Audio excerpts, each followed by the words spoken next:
Kabali Solo. Bo s'abonner belé, bo s'abonner, bo s'abonner belé, bo s'abonner. Na www.banka-com. Ah, kolingano ko sanga ngote. Boya belé, bo s'abonner belé. Bo s'abonner belé. Yep ça fait voisine na yo. Yep ça voisin na yo. Hein? Kabali Solo na limwe. Merci beaucoup, amis fidèles de l'émission Banka Télévision. Merci de la fidélité et la confiance. Vous avez bien la vie partout dans le monde. Vous continuez toujours à s'abonner à www.banka-com, site de Mboka, place Masolo, Mboka, Robert Tamalel, tout parler Maramutali, Mboka, Pekinchasa, et Kotambola Boni, Kalamingi, Mokonzi Kolo. Abengisaki bandeko opposition basololaki qui tout le monde peut délégation mosusu bata opposition ndeko Félix Tshisekedi na ndeko Mobak na ndeko Jama Kabunda bazui mobembo bakina mboka ngele to yebite bakiko sala nini tandis que toki pese mwana nsemi kuna tomboli sous makelele to kobenga ngo mise en scène bien to yebite nini et ça préparer na l'avenir. On va parler sur la ville province de Kinshasa. Kinshasa au tableau avec le leader de l'opinion, M. Boni Kamunga. Et en même temps, on va parler sur les actions des ministres provinciaux Montemo Nagoda avec son ONG Fogomo. Où il y a un peu une inauguration, il y a plus tard dans le terrain, il y a un peu de présence, il y a d'autres ministres compétents où le lit en tant que ministre de la ville de Kinshasa.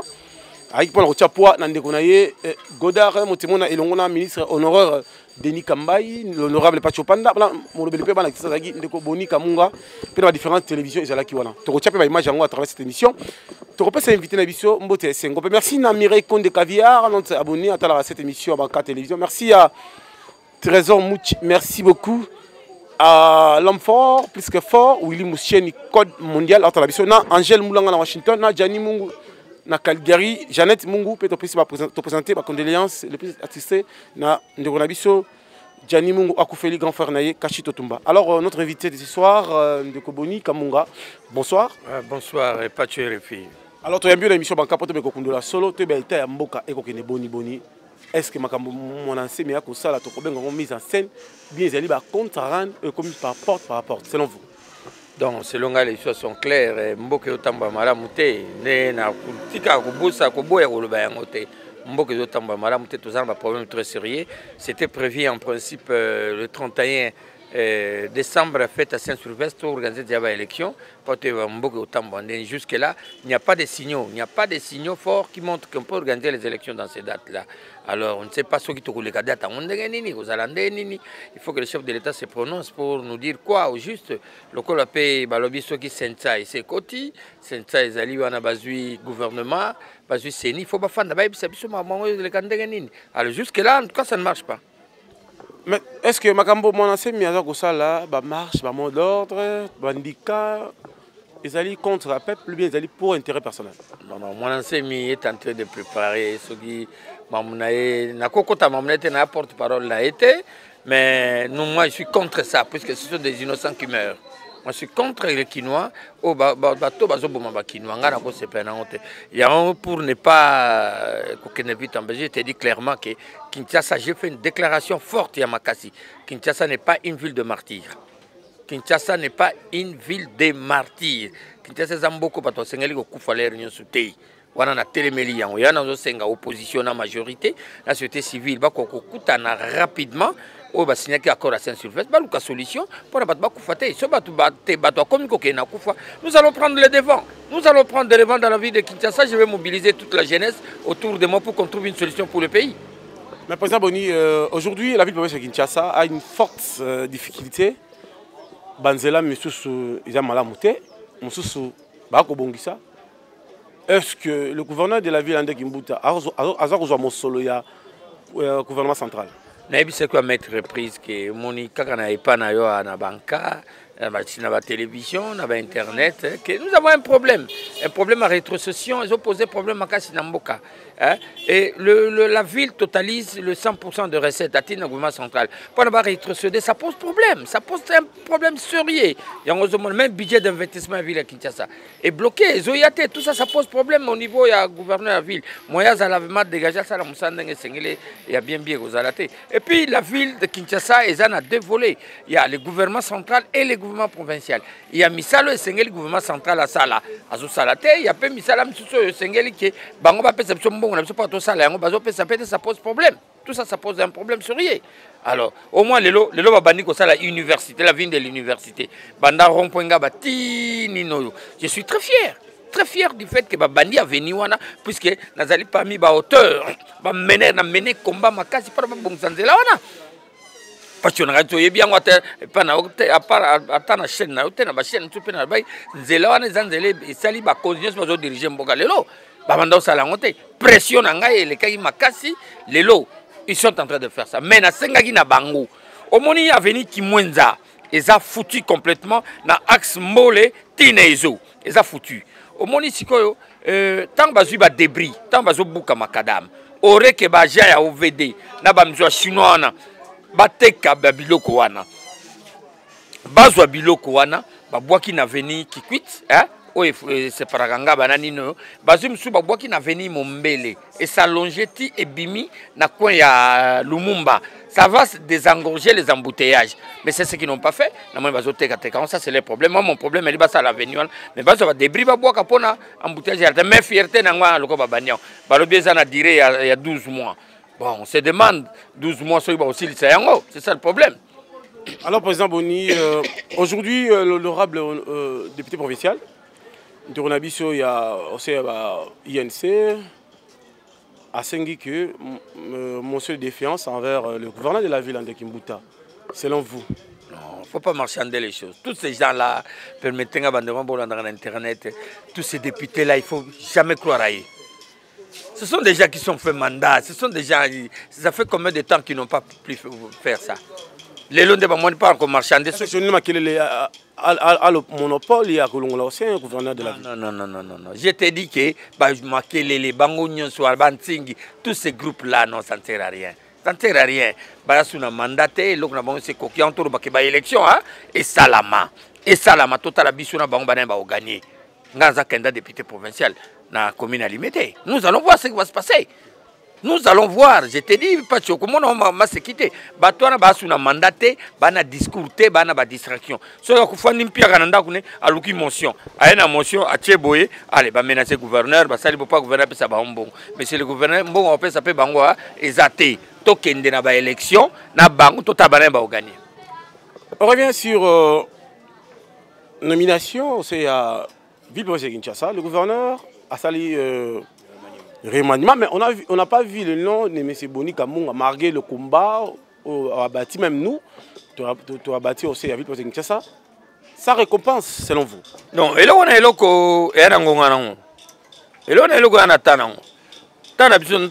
le comité comme ministre provincial, mais je le serai, t'en fais pas.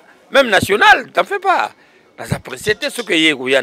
Mais remaniement va demander le remaniement pour que tu bousculer ta batte. Nous, on a fait un effort. On a parlé, on a demandé cette remaniement auprès du gouverneur de la ville. Nous sommes en train de bien que Bonia le bel remaniement de Bandakala. Il y a un ministre qui a une efficacité. Et ça, m'a sentiment que Prado. Prado n'a pas gardé corps. Non, c'est pas ça le travail. Vous devez aider la ville et changer. C'est ça notre souhait. Et nous sommes des hommes d'État, nous sommes aussi des intellectuels, nous attendons aussi ça. Mais quand on a un comité, il faut forcer. Est-ce que Wololi va faire quelque chose? Wololi Kandanza, c'est un monsieur que je connais, de professeur Wololi Naïbi Leloté. Depuis la Deuxième République, il fut ministre de Mobutu. Ministre national et enseignement supérieur, recherche scientifique, il y a Maréchal. Avec comme premier ministre Kengo Adondo. Je le connais depuis trop longtemps. C'est un monsieur posé, calme. Le corps n'est pas juste santé. Il y a un peu exhorté le ministre de la Santé à Ville Kinshasa. À ça, l'effort va dispenser au botier, belé, au bazar, qu'on agrément. Pendant que l'on là-bas, on doit fermer toutes ces histoires-là. Ça ne sert à rien avec toutes ces histoires qu'on a mis là-bas. Ça ne sert à rien. Allez, tout quand on ordre contre la ministre, je sais que Weloli est strict. Il va mettre de l'ordre dans ce secteur. Ça, je suis convaincu. Est-ce qu'Elite va faire quelque chose aussi en ville? Bon, il a tout là. On donne au ministre, pas déjà à Zéra. On donne au ministre, au gouvernement qui vient d'entrer maintenant, à peu près 3 mois, 100 jours. 100 jours, on va voir s'ils sont à la hauteur ou pas. S'ils ne sont pas à la hauteur, le gouvernement va changer. Le gouvernement va créer encore un autre remaniement. Est-ce que Godard, Motemona, il fait mieux le travail. Ah, permettez à porte-parole à Godard, quand même. Azana Batunaye, Bazana na cabinet naye, Azana Batunaye na Fogomo, mais Nazana plaisir à trop on est le salé libana ya Kingaboa, bana limité, ça m'a marqué, ça m'a fait un grand plaisir de voir un terrain, l'air de jeu, mon qui toko à Pessina Banana, tu as un bisou tout dimanche. Na mon agode pas, tu reposes à dimanche. Je suis très content, on a CP na acte andengwana, mais na senge qui a ça la paix, t'as reçu atana mon bel tout bon ça terrain, bara, papa de bios, ilongo sadama bimana. Na terrain wana ouais mais mon bel bimisa babulaima bankama bato belé ba penser pe na nino mais en tout cas je le soutiens na musala zo sala puis ba initiative to zo zoa neti ko mamuya ko détecter ba ketcho zo bomisa ka bato bazo kanga ka l'air nyonso alors yanto senga pe na ba kinwa na sur l'initiative na yeke ba ketch ba taxi wana weza na otokolante muto matango c'est pour protéger les Kinois et ba mso amona ngoma be mais ça c'est pas mon mais ba initiative est louable pour l'intérêt supérieur de la nation ça on soutient mais ba initiative est non avantage à la population ça on dit non. Est-ce que le bourgmestre bazo compter ba salarié maniement? Non. Tala. Bon, moni bater même sous monsieur le journaliste tu utilises bien. Tozo compter ba salarié maniement té. Ba bourgmestre ba lembi bango, ba ubeli, ba 10 ans, ba kede. Ba tumsupe ya sika ba na souffle ya sika na équipe na 4 ba mi baleto misa to pe ba makasi. Ako otikala, on comprend net ba kadimana ba tout le monde ba fort na bo. Mais le reste des incompétents doivent partir. On peut retenir des bourgmestres incompétents ba fonda ba ça musala. Mais Longangue fait quand même mieux le travail. On a ça qu'on a été en général. Baoumeli souffle les associés. L'autorité urbaine doit voir Banel Bazana nous na esprit à Moussala Makasi. Mais pour Nangai, Bakotikala, si le 24, Bakotikala Talem soit mis balé ou bien mis satou. Tous les restes doivent être dehors. Président Boni, aujourd'hui, le chef de l'État a été nommé Olengankoy. Mais on a vu Vital Kamere. On est mécontent dans la nomination, mais on voit encore que d'autres gens ils commencent à rencontrer n'importe quoi, on sait Olengakoy, selon vous. Non, à nommer. Le chef d'État ne nomme pas. Le président du comité de suivi, il y a ça, Conseil national de suivi de l'accord, il nomme pas. Et où il opposition va PCI, va proposer. À lui, entérine. Il choisit puis il entérine. Il nomme pas. Ce n'est pas la nomination du ministre, non, c'est différent. Mettre au tas là, structure là. L'accompagnement est local, on a même té, mais les gens contestent un gars comme Olengakoy à la tête de cette histoire. Les gens contestent, bon, tout le temps on évolue, hein, mais jusque là il y a encore trop de bousculade hein, dans cette affaire. C'est sérieux, c'est sérieux. Hein. Pas que Olengakoy est venu là pour préparer le lit de Kabila, pour avoir encore un autre mandat. Les gens d'autres disent non. Donc moi tu as aimé ça nous makasi moi mingi. Le côté aux ana structure on a témoigné tout ça position makasi nanu exactement. Mais pour Nangai en tout cas Olenga ne méritait pas cet espace. Gouvernement Bruno Tshibala, ça a quelque chose aussi à la République. Naïbsa on appelle ça un gouvernement 100 jours. Non pas que 100 jours dans le bani. Et puis Bruno Tshibala, on a bloqué pas mes antina. Moi d'abord ta maso na ba makasi, ta le moi Mickey. Mais alors président, est-ce que il y a combien de la conférence abeta ba loge na que na banda okatsa na ba tract na katsa braza na butu poto benga na mobutu tout ça. Oh non, c'est pas ça. C'est pas ça, nous sommes pas venus pour écouter ça. Il y a $1 les oken. Tambo ne mboka me ba futa ba telo mo ezala na honte. Hein? Non, voilà ba distraction. Ba Tshibala ce sont des distractions. Et moment au porter ba ngoto na ba okende. Il faut qu'on renouvelle la classe politique. Nous, on doit aider. Nous avons un premier ministre. Mais le président, quelques masolo sont dans la poto. Les combattants doivent se préparer à conséquence pour chasser ce régime. Mais en même temps, ici à Kinshasa, au sein de la majorité, ils doivent se préparer pour qu'il y ait un référendum, bientôt qu'il y ait un état d'urgence. Donc, ils sont combattants à poto. Ils sont au état d'urgence. Ils sont au référendum. Moi, Boni, comme en tant que leader de la ville-province, j'ai dit non. Non à toute spéculation inutile. Le problème, c'est organiser les élections. Toké na ba élection, banan ba gérer mboka, c'est tout. Au référendum, au état d'urgence, au ba combattant na poto. Non. Le problème, c'est que le gouvernement actuel organise les élections. Nous allons voir. Celui qui va gagner les élections prend le pays. On a gagné l'élection, je suis député, c'est clair. Oh oui, on va passer à l'état d'urgence. Oh référendum. Oh non. On va organiser une élection. organiser une élection, on a gagné du pouvoir, c'est tout. Où est le problème? Référendum. État d'urgence, Yanni. Na est, bah, tu as fait pour ça, état d'urgence. Bon, nous va organiser une élection. Nous avons un fichier électoral, n'est-ce pas? Tous les fichiers. Après, c'est le calendrier, la première élection en septembre, après, c'est le calendrier. Total, cette faisabilité, nous avons une élection. Référendum. Président Boni Bakombata, la biso même peuple congolais, la biso na Kinshasa na banca télévision. Tout c'est trop souffrance sociale négative, éducation négative, même l'éducation négative. À bientôt rentrée scolaire. Selon vous, en tant que leader d'opinion. Rentrée scolaire, écoute, ça casse-tête pour les parents. Tu es venu à classe TRFI. C'est terrible. Moi, je suis parent, je me demande comment ça va se passer. C'est terrible, les pâtures, je suis en train de te dire. Quand ces gens sont dans la tête de crise, je suis ministre, ils vont réfléchir. Tous ces petits ministres-là qui roulent à Prado, tous ces bandits au gouvernement Chibalan, au bas de pas à Pamba. Tu as la passe de Zanamboka. Les parents qui sont dans la classe, à peine à l'école, comment à compte à Mineval, à compte, les parents, les parents, qui sont dans la classe. Cette affaire est sérieuse.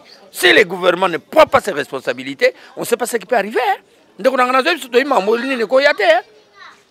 Rentrée scolaire, c'est casse-tête pour les parents. Na habité na mituna ba parents bazong sabana na classe ndenge nini tisiko na ngamona la na parents non na magamba na classe na ndenge oleka kutuna mte et nous devons rester là pour voir Tibala en train de tourner dans des Prado na batuna yenyo swan. Non, nous devons être sérieux.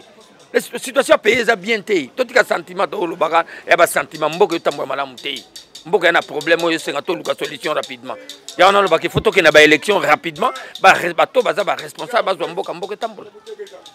Le président Boni, tu as souka na yo, le ba souka, mais est-ce que va compte à rendre aux ala parce que tout le monde mouvement se préparer na Angola, na Poto, même ici à Kinshasa et comme ça, buba côté mon condiment ko, ba sali ba désordre ba kimi. Papa biso to na biso maboko pembe to na problème na mututé, so ba côté liban ba compte à rendre na bon. Yo ba no côté Dieu pas tu refais, je ba côté lo poko. O ça net ngai, je suis un grand leader d'opinion de la vie de Kinshasa côté la mamuni. Exact. On a bloqué Pamba. Le mot de la fin d'Angazali que Kinshasa est la ville à martyr tei. Batu badaya depuis 59 tilo batu badaya kanakin. Ngana télémila muto daya sur na kinate. Il y a 5 opposition, majorité, société civile. Baluka solution comment organiser les élections rapidement. Baluka solution rapidement. Toi qu'est-ce qui va se passer? Na lingi na mona suma kila ba kinwe tangate. Na ko télémila ngoti na suka. Bana poto bana mokili mobimba tokosukisa na image ya ministre Godard Motemona oya kindaki ko inaugurer terrain ya Wayawa ezaki na impact na idéologie na présence ya ba autorité bazaki na ndenge ministre Denis Kambai na pointe ministre Ololi na pointe pe na bandeko na biso ya Fogomo bazalaki na pour remercier pe ko pesa victoire au sein ya leader de l'opinion Motemona Godard. Merci à maman Agel Moulanga, merci à Trésor Mouchi, merci à Trésor Munzala, merci à Jimmy Belao, merci à Passia Ilolo, merci à Youssouf Bourada. Tolanda image, il y a ministre Godard Motomona, il y a transport et loisirs et jeunesse. Au quand même mon conseiller Kolo Pena Ndevugreso Ande Gimbuta gouverneur de Kinshasa a payé victoire, a payé Bengouyana provision pour Akumba qui était à Kinshasa na nenga kitoko. Na pesi numéro na ngate. Tolika.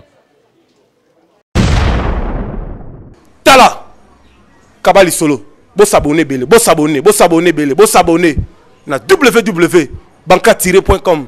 Ah, kolingano ko sanga ngote. Boya belé, bo s'abonner belé. Bo s'abonner belé. Yep ça voisine na yo. Yep ça voisin na yo. Hein? Kabali solo na limwe.